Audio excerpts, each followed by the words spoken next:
And like the first thing that you said to us is like, it's the journey, you need to enjoy the journey.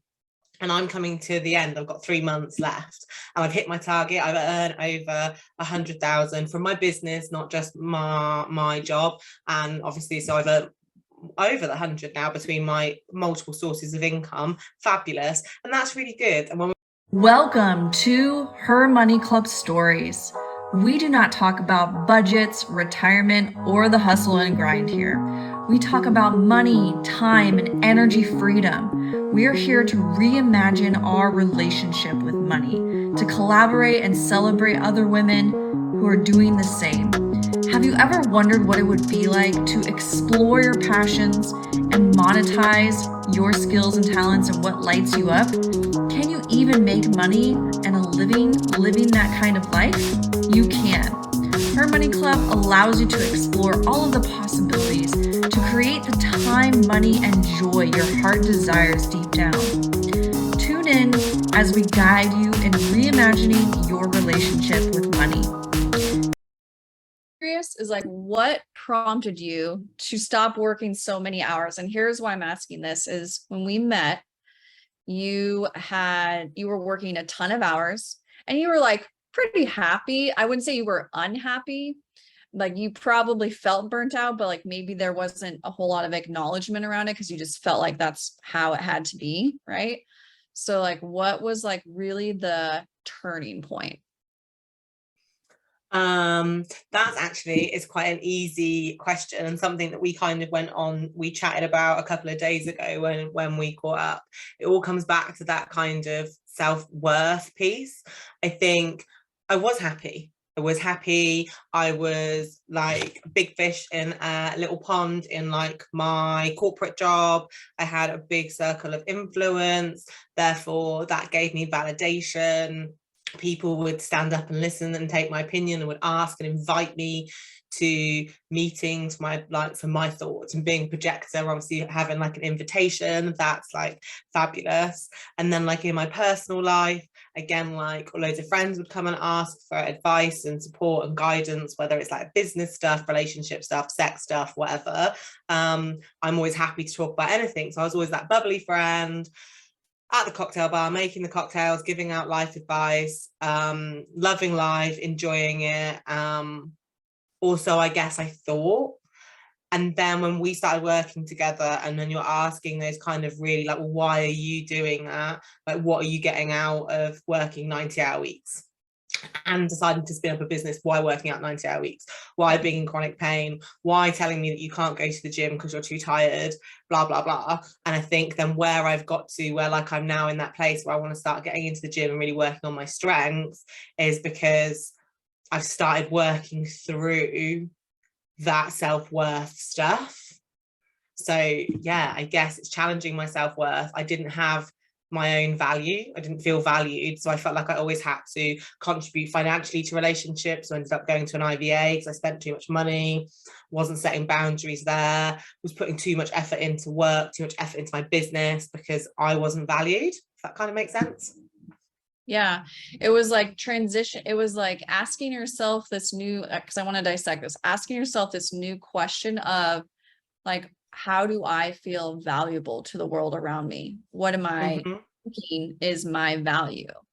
And so when you started asking yourself that, now it was this realization, it sounds like, of, well, does my value have to depend on me working 90 hours? Does it have to depend on me, being the bubbly friend all the time? Does it depend on me having to contribute to these relationships or overspend? And like the answer you came to over and over and over again was no, that's not what creates my value. No, and I think for me, and it's odd because when you talk about, obviously, like we were doing something together for 12 months in Mastermind, and then when we're like saying, right, well, you need to set your 12-week goals so that you can have a measure and achieve, and it all sounds really good. And I guess for me, it's kind of like you get in it and you fake it till you make it. So it's kind of like, well, actually, I want to make 100 grand. I'm signing up. Whatever I said at the time, I'm signing up because I want to make 100 grand because that sounds great. And like the first thing that you said to us is like, it's the journey. You need to enjoy the journey. and I'm coming to the end. I've got 3 months left and I've hit my target. I've earned over 100,000 from my business, not just my job. And obviously, so I've earned over the 100 now between my multiple sources of income. Fabulous. And that's really good. And when we were talking about doing celebration, I hadn't even realized I'd hit that target, because somewhere along the line that wasn't the target. Like, I lost the interest in it, and I sort of thought, well, I lost the interest in my business, so I lost the interest in shiny pretty things, like what. And it just became irrelevant. I suddenly had built this healthy relationship with money where it's like my bills are covered. I'm building my business because I love it and I enjoy it, and I'm doing it a few hours a week. I'm not killing myself. I'm working my contracted hours in my corporate job. I'm not, it doesn't turn me on anymore. I'm just not interested. And actually what has come out of this journey for me so far is actually a lot of self-healing about my self-worth and like my identity, and like the 100k, yes, I've achieved it, congratulations, well done me, thank you. I'm very excited for like the next hurdle. And like in my head I'm kind of like, I could do 200 grand next year, 300 grand, and it doesn't seem impossible with some of the real basics that you have helped me do, and some basics that seem really like obvious. And again, we'll go back to that when you said that budgets is another boundary, and that's why I'm shit at them. And I'm like, I'm still digesting that. I'm never actually going to I might get it on my tombstone. I'm never going to get over that. And I just think that those nuggets and that support has really helped, but weirdly hasn't helped me how I thought it would.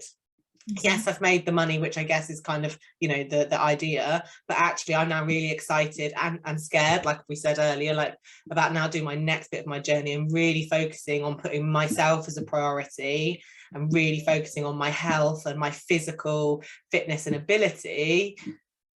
Yeah, it's just a really weird place where I started previously. Yeah. And I mean, I remember when you started, it was even like triggering for you to think about, or even like want to say out loud, like, yes, my goal is to create 100K. Like you wanted to avoid it, right? Altogether, almost. Yeah. So maybe share a little bit about why that was triggering, why you wanted to avoid it, and like what was coming up for you.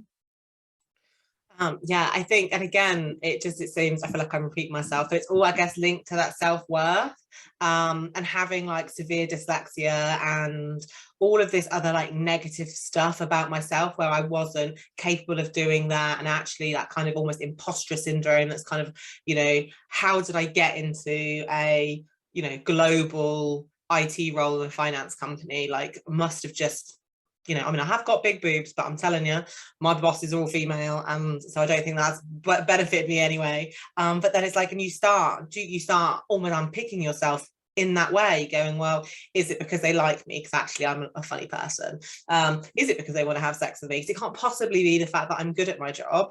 And I just think that then I've worked in business so long that it was like, yes, I could do my own business. This will be easy. And then you start doing the things that you're comfortable with. So I've come from a finance IT background. So picking the tech, putting a balance sheet, profit and loss together, fine. And then you start getting into this, you need a marketing strategy, or you need, tunnels and lead generation. And like, you need to understand your brand and what's your value statement. And I'm like, and it just starts knocking your confidence, and you start thinking, right, okay, because I didn't have that self-worth to start with, I was missing a fundamental building block. And then you kind of blag it a bit, and like actually business starts taking off, and like it's working, and like you're doing the networking, and my business is fundamentally me talking, it's networking, so I can obviously do that. So I was like, great. And then there's no real goal about it. Like, I've put a business plan together. You're talking about making money, but I planned to lose money for the first few years investing in my business. And now I look back at it, that was my safety blanket, because then I could turn around to people and say my business is successful because I'm helping people. People are growing in my network, but there's not that cold metric of making money because my business plan is to lose money. And I didn't realize until I literally started saying that sentence that was my safety blanket. See, this is how this works. So yeah, there was my safety blanket. And then when you sit there and you're like, oh yeah, so we're going to do this journey together, 100K, 12 months. And I was so honored to be part of that. I was like, yes, agreed. And as soon as I hung up, I was thinking, fuck, like she's going to hold me accountable. I'm going to have to do it now. I've agreed. And it's just like, oh, okay, so like, and then you start doing, how can I get out of this? What can I say to get out of this? Like, how do I get out of this without ruining like our relationship? Like, I valued your opinion and support so much then, didn't want to offend or upset you, blah, blah. Then basically, because of that guilt, I then carried on, which is a positive thing, because then you're in and like, right, okay. And then you sent me like the stationery and I'm like, oh God, okay. So like, she's now invested. I've got that's it. I've got to do this now. And then you were like, you need to write these goals. And I'm like, shit, I've got to make 100 grand in a year. How am I going to do that? This is just impossible. And so, yeah, it just all comes back to that self-worth and that value and having that confidence that you can do something. And I think what for me took away that fear and all of that stuff that I've kind of just said was kind of in like, I think our first like group session was like, we went through everything that we needed to do and set like a 12-week goal. And then it was kind of, and we all had resistance and in different ways and all like almost had a breakdown. And again, that's why the group is good, because you can see everyone's face like deer in headlights going, oh my God. And it was then going, right, well then just try and make $10. And I think it was then, you know, we'll just make a call, offer a service. All of us all have completely different businesses and things, but it's kind of like everybody just do something for like $10, $5, whatever it is. Don't put a massive price on it, because obviously we hadn't got to the part with putting on true value and understanding your worth, because we were only in stage one. Not ruining it for everyone, but there's a few stages. And then you start doing it. And when you start seeing that money coming in, it starts building your confidence. It's taking away that anxiety. And then obviously you've got then you have to put a real value on it, which is another whole trigger point. Another fear game. Yep. I love it. I love how you point out that like the self-worth thing is a big thing for you. So I love that that's been I think that's been kind of your North Star in a way, like, okay, I really get out of this, like my true value. I get to understand my self-worth. I get to redefine even my relationship with my self-worth. And I think that even comes back to like, what's been so powerful about watching you is how you set boundaries along the way and how you've chosen and decided to set boundaries, and then you really go all in on your commitment to a lot of those things. And I think as I've watched everyone, like that's been a big game changer for you, and how you've seen so much success is because you stay committed to it and you resolve the things along the way. So just how you talked about resolving the fear and resolving the guilt and resolving like all the emotions that might come up, you're really good at that process. So what do you feel like is like, how do you feel like, is there some sort of like mind thing that happens in your mind when you are committing over and over and over again to like stick to the boundaries, to stick to what it is that you want to get out of like improving your self-worth? Yeah, and again, it's something that I think KEJ came up with in the Abundance Circle, was about affirmations. So when I first started my journey, I was really struggling with affirmations. And I think, again, linked back to like the dyslexia and kind of how I've got over my confidence with that, is kind of you fake it till you make it. Well, I'll turn up to work, I'll work out a way how I can get around the can't spell thing. And then like your confidence grows and you get like little workarounds and you can sort it. So I kind of have that same philosophy within everything in my life. So then I started doing journaling, because everyone says you should do journaling. And I set myself a challenge to not start on a Monday, because I have been a failed dieter for my whole life, where you have to start on the first of the month when you've been paid and on a Monday. Otherwise, you're failing buffet lunch for some weird reason. So I picked a random day, which is like the 5th of December.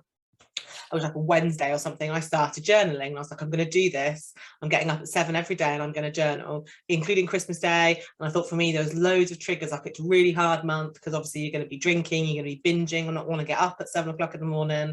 So I was like, I'm going to challenge myself, and I did it, and I was so proud. And by the end of it, actually, I have found the benefit from journaling, because Christmas is a stressful time. Your family annoy you, so I could write, you know, sisters doing nothing, big letters, and I felt better. Got it out, and rather than shouting and screaming over who had put the stuff in the dishwasher wrong, I had vented in my journal, and I was feeling at peace, peace to myself. But the affirmations bit was then what to add into like the next bit. And I'll kind of try and do things in phases so that I don't try and bite off more than I can chew. So I was like, happy, I've done my journaling, I've got like 45 days consistently doing it. So I'm going to add in affirmations. And I kind of sit there just going, so I Googled, not gonna lie, good affirmations.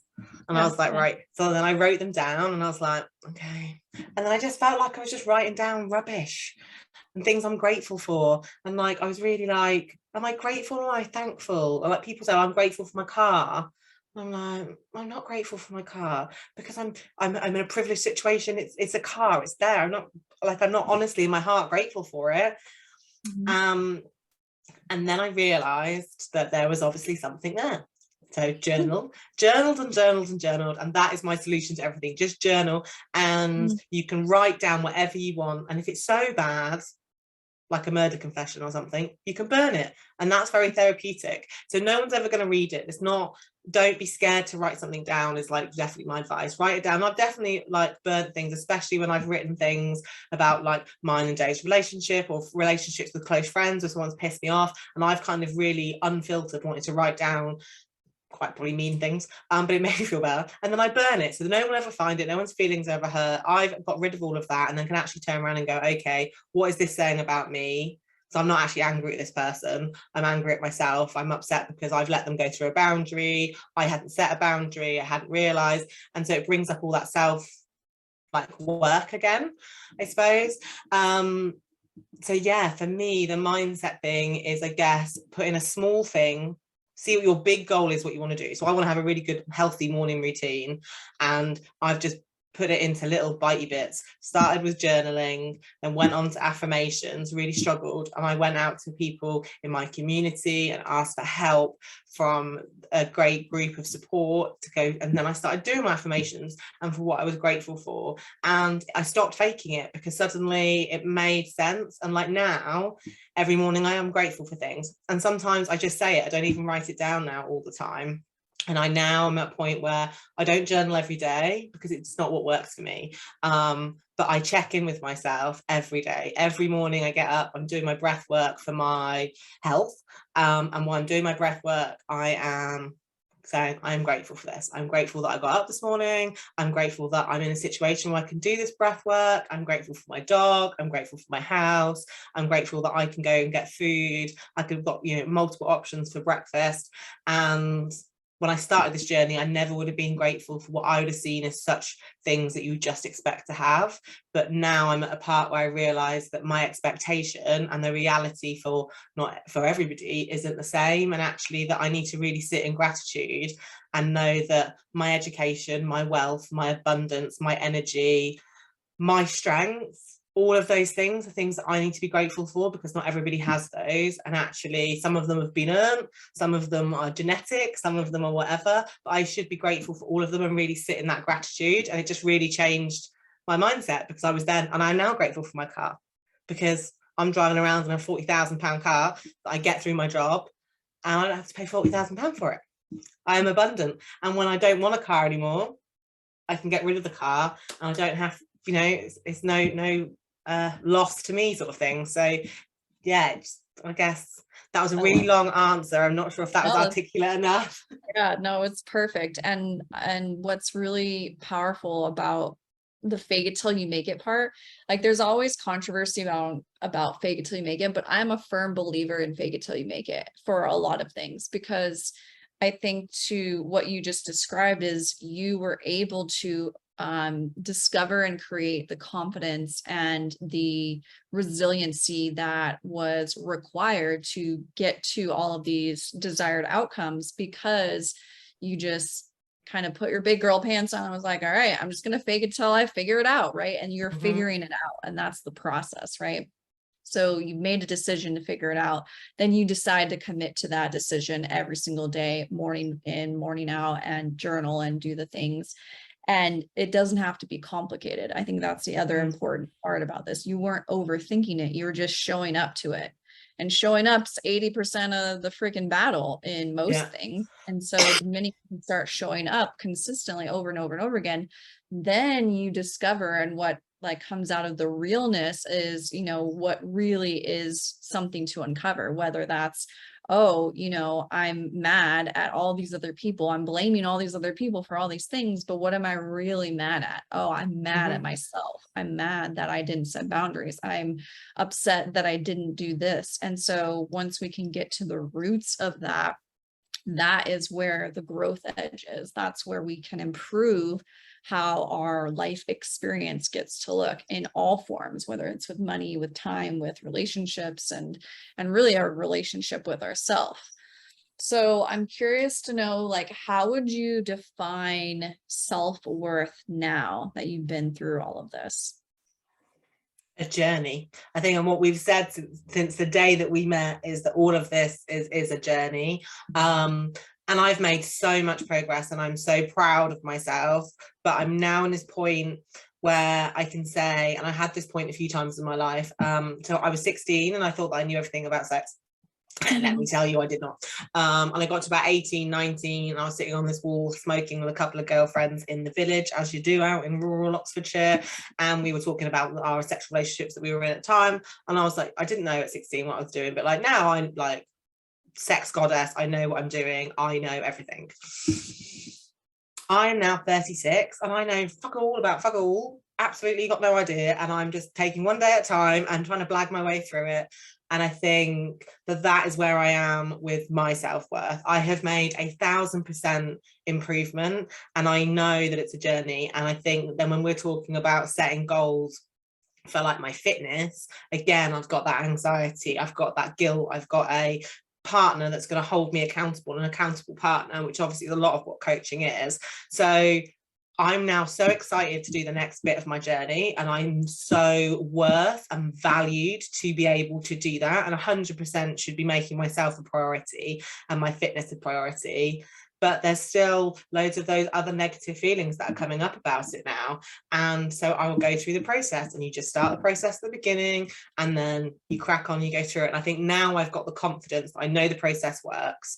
And I think the key thing about any growth is having your tribe of people, whether it's a one-to-one coaching, whether it's mastermind, whatever. And that you have to be prepared that when you start this, you will lose some people in your life, because as you elevate and grow, some of those people in your life won't elevate and grow.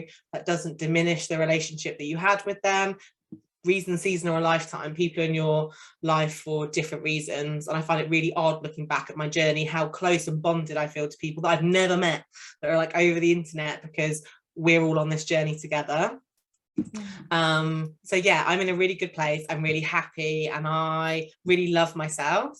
Do I love myself every day? No. Do sometimes I put on clothes and go, not overly happy with that, or I need to get that tooth fixed, or I'm getting towards the end of the month and getting a bit like, my bank balance is a bit low. I mean, the spreadsheet says I've got more than enough money in there, but like, you know, if the car blows up, I mean, I'd be in it, so I wouldn't have anything to worry about. But if the car blows up, what am I going to pay for it? And you still have those like feelings. But I think the important thing is catching yourself and understanding and being not kind to yourself and going, do you know what? I'm allowed to think that I'm fat today. That's fine. But it's not a nasty thing. You are fat. It's factual. So you want to change it. You know what you need to do. So don't go and do old habits, spend money, binge eat, drink loads of booze. Get up. Take some steps, change your outfit, phone a good friend, voice note somebody and go, I'm feeling bad. I mean, I'm in a long-term relationship, so I can just flap out a boob to Dave and then he'll think I'm the sexiest thing on earth. That's always a good ego boost. So it's just working through those things. So yes, my self-worth and self-belief is like 1,000% from where it was on this journey. But part of that is the realization that, I mean, I don't know if you ever get to a point, I don't think I've ever met anyone that is like a bazillion% happy about themselves all the time, unless they're on some illegal substance. So I just think I'm just constantly trying to improve myself, improve my life, and enjoy myself, enjoy people. And if someone doesn't bring me joy or add value to my life, then they're just not in my life anymore. And I've just made my circle quite small and unique, which is so odd because I had a wedding invite for like 200 plus people. And like now I'm thinking it'd be like maybe 35 people. Only some of them I'd have to invite because my mother would make me. So you know, it's kind of, yeah, I've changed the person, but then also not changed. Yeah, you just refined. you know, the parts of you that are the epic parts. I love it. I want to transition into kind of the last subject to riff about here, because I think it's really fun as I've watched you monetize different things within your business. So can you give us a few examples of ways you've been paid in your business, and in those examples, just kind of how it came up and like how you got paid? Because I think those are the two things that people are so curious about. Like, how did you even, like, how did that even come up? But then also, how did you ask for the money? Yeah. So it comes back to self-worth. You're going to fail. Failure is like 100% out there, always going to happen. It's going to be uncomfortable and it's going to be awkward. It's going to be all the things you think it's going to be because you've already decided it's going to be. You put yourself into that mindset. So for me, I failed multiple times. And when you obviously first set the thing of going phone 5 people, whatever it was, and offer to do a service for umpty amount of money, I phoned 6 people, which were all good friends. So I technically had done the goal of phoning 6 people, knowing that they were not going to want any of my services or anything, because again, you've got that fear and I want to do something. I'm quite like a delivery orientated person. And then I was like, right, okay, I'm obviously crazy. What am I doing? Like, why am I phoning them? I knew the outcome. I didn't even know what I was going to offer them, hadn't sorted anything out. So I went back to basics and started just focusing on my business. I was like, okay, well, I'll put it off because like I'm not gonna have to speak to her for a week. So I've got 7 days to work out how I'm gonna do this. And so by day 2, I'd realized I'm putting more effort into working out how I'm gonna break the news to you that I can't do what you're asking me to do and actually work out just doing it. So I thought, just do it, just phone somebody. And I think for me, that's why the accountability, because I'm so good at bullshitting. I'm so good at faking it till I make it, but you have to make it and someone has to hold me accountable. So I was like, right, okay, so just phone someone. So I've been Instagramming with somebody about like Instagram like layouts and stuff. By the way, this is nothing to do with my business. And they were just like, it's really hard because you don't get feedback. And I was just like, well, if you wanted to like do some changes in Instagram, then I will give you some feedback for like 25 quid. Don't know why I picked 25 quid.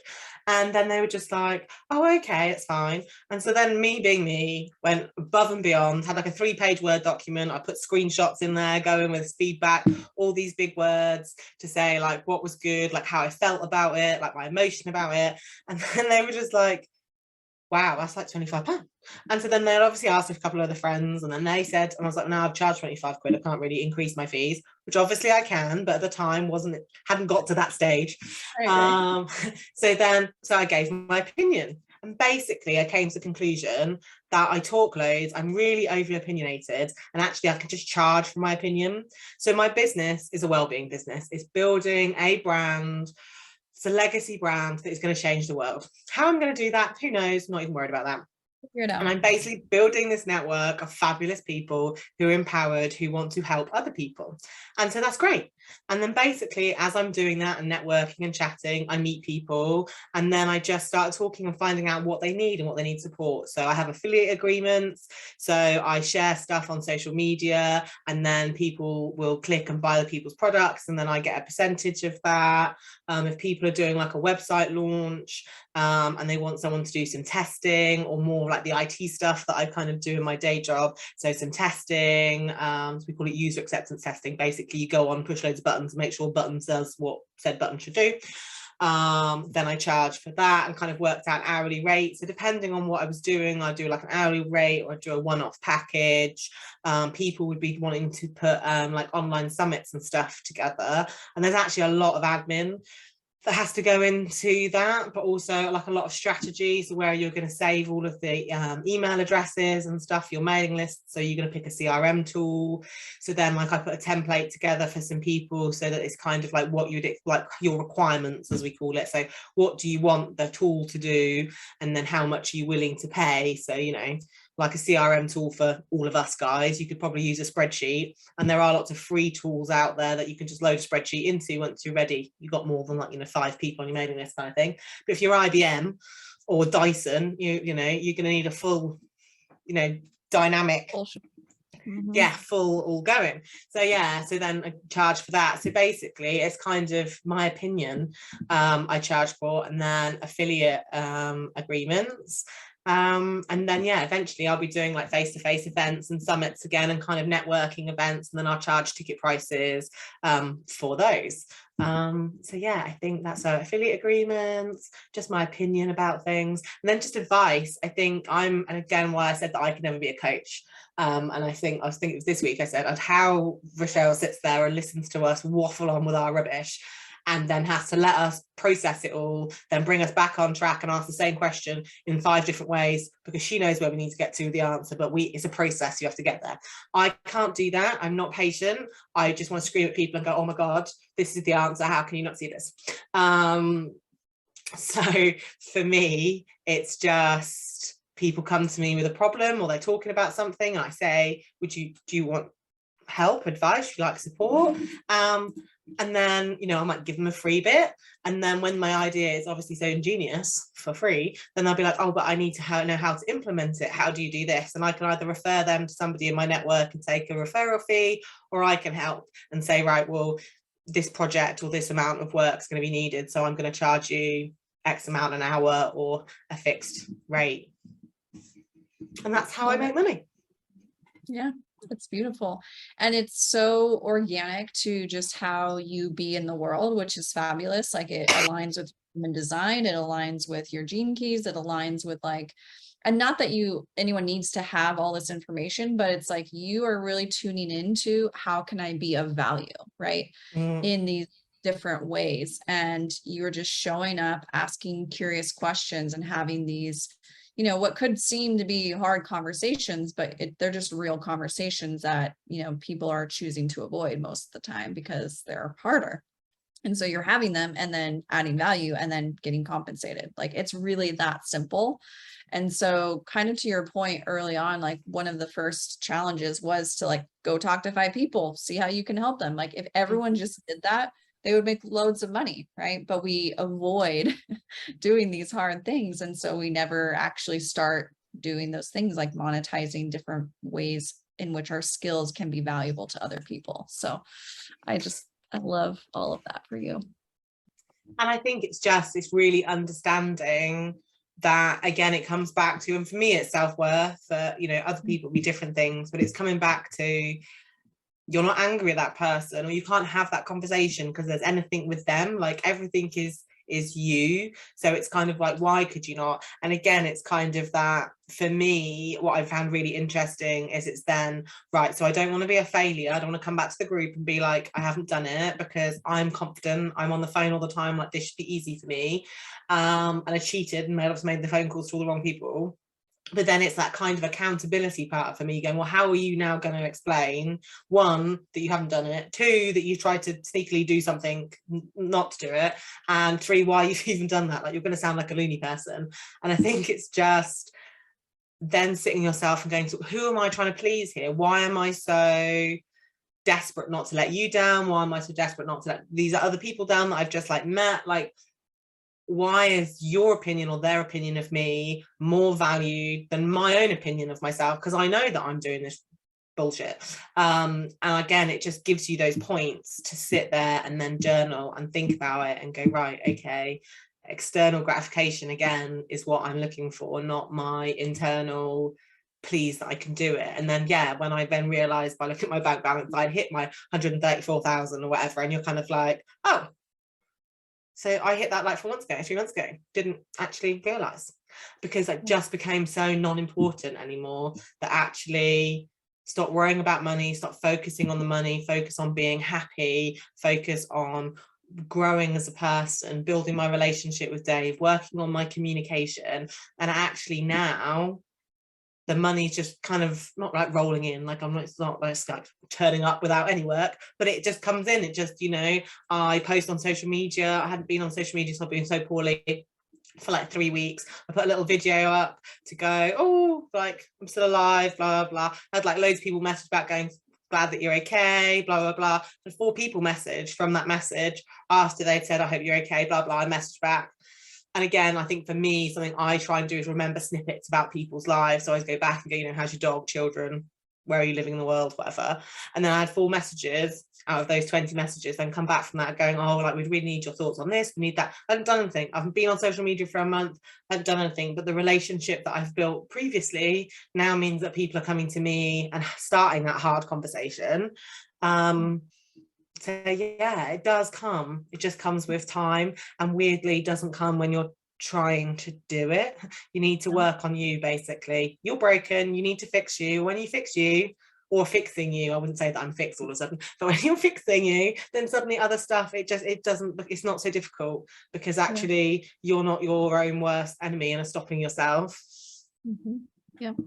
And it's freeing up these kind of energetic exchanges and opportunities that are presenting themselves. And so I think for you, you've really capitalized on the opportunities that are right in front of you. And I like the term like low hanging fruit, like you just naturally found the low hanging fruit and like, yeah, I can help with this and that and whatever. And it's just, that process has become second nature to you. So I just love it. All right, last question, then we'll wrap up. For anyone who wants to join a mastermind and an accountability program that helps them increase their income, like what would you say to them? Like if you're talking to yourself before you started this journey, like what would you say to them to just encourage them to take the leap? We all die in the same way, and we all die at some point. Now, I think for me is that it does become that morbid where it's like, how long can you put something off? And if you really want to achieve something, then you're going to achieve it. And if you don't really want it, then why are you sitting and lying to yourself? So I think for me is that income and money is a massive trigger for people. Talking about money, people really struggle. And I think that when you see our journey to 100k, it should say in small print underneath is the 100k is irrelevant.